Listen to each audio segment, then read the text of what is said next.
everybody. I wanted to create a quick video on mental health to kind of, create a way of self-solving, or at least a pattern of how to work with mental health before it comes to a point where it's too challenging for the person and we can correct it ourselves. So in this kind of effect, or this way of bringing light to the situation, I know that it's a very challenging time on that basis. We want to kind of bring about something that might be able to help us out in this challenge. Now, in this sense, there are emotions that we do not want to feel. And these emotions are not felt because we deem them bad or not okay. Now, in being realistic, there are no bad emotions. Each emotion points us in a direction. This direction is supposed to be a point of growth. If we repress them, then we cannot grow from those experiences, and we cause greater pressure to build, right? So I say that to say that the emotion that you don't want to feel is the exact thing you need to feel to be able to help yourself, or to move from the place that you don't want to be in, right? All people do want to be happy. They just might not have the solution to be happy, and this is a way of finding that solution. Now, knowing that those emotions just need to be felt and acknowledged and accepted, what makes that so scary? Because obviously we're not doing it for a reason, and most likely the things that we don't do are out of fear. So how do we take a look at this fear? This fear is the thought that we will fall apart if we do not, or if we do express this thing. Quite frankly, it's very hard for somebody to fall apart unless they continue to repress something. And the reason why it feels like falling apart is not because you can't survive the fact of feeling it and getting over it, because we know many people are feeling the feeling that you're deciding to repress, and they're okay. And in fact, we've been through a whole bunch of other emotions that we've made it through, and we're still okay. So why is this one emotion so special? It's not really. And the reason why it feels like we're falling apart is mainly because we've built a life around safeguarding this feeling, to make sure nobody pokes it again, or nobody has access to it to hurt us. Therefore, we build a world that will be temporarily kind of remodeled, right? So the habits and things that we do might no longer work because we've gotten over the fear of the emotion. In fact, most of the things we do, even our high achieving things, are generally because we don't want to feel an emotion, and as a way of kind of letting off the steam without letting go of the situation. The only way really to correct this thing appropriately is just simply to let the whole lid off, knowing that you're not going to fall apart. Things will change for sure. Changing is kind of scary in a way, but through this change we will become stronger, because everybody who has done it does become stronger. And when you let go of this thing, it allows you to see life more as it is, more in color, with more vital energy. And in this way, I'll let go of a lot of challenges.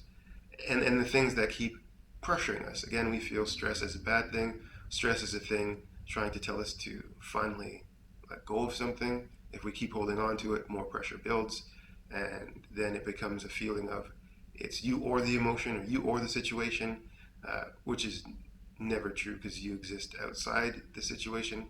After the situation is gone, you will still be there and still be doing your thing. This does not mean that it's not challenging, painful, or hard. It just means that everything after you face this challenge will be way more rewarding. You will actually start to live life and enjoy it, versus kind of restricting yourself from living it and pushing things away. Now, there's many forms that takes. I'm not going to go into that in this video, but I just wanted to give a concept of thinking of things.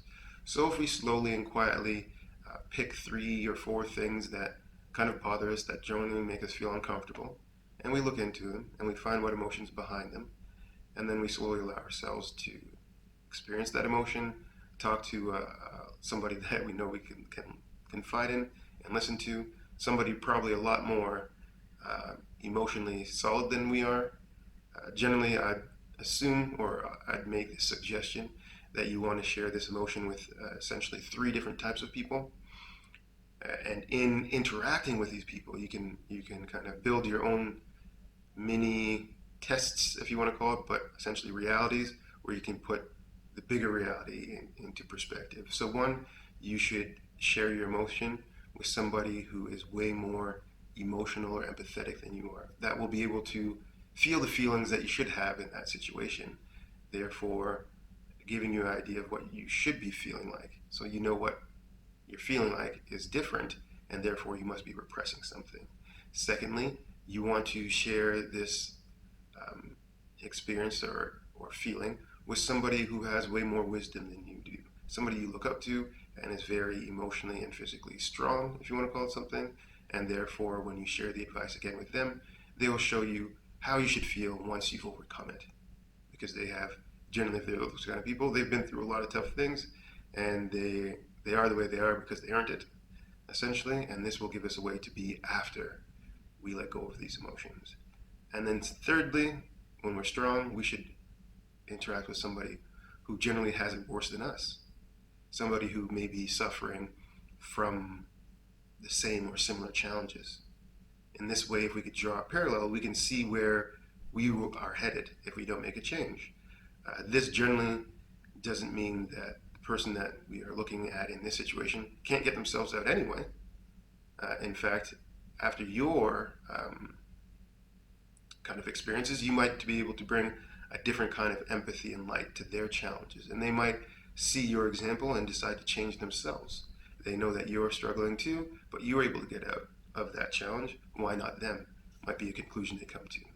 Ultimately, we're only there to do the exact same thing, is be supported in the way that we are, and if people come seeking our guidance, we give essentially advice and not necessarily actions. Now, this ideally is the best way to experience what it is that our challenge is in all the three different forms, so that we can be confident and safe in our way of navigating these things, and therefore bring in a kind of experience into the body and into the mind to start solving things differently, to make a different approach on this challenging situation. Now, that is all I have to say on that matter. I was trying to make it shorter. It's not that much shorter, but hopefully that's insightful, gives you some direction, and essentially makes you know that you're not alone, and there's a lot of people with the same challenges. And although there's a lot of people with challenges, there's also a lot of people that have come out of it, and they've come out of it by their changing of perspective of their own situation.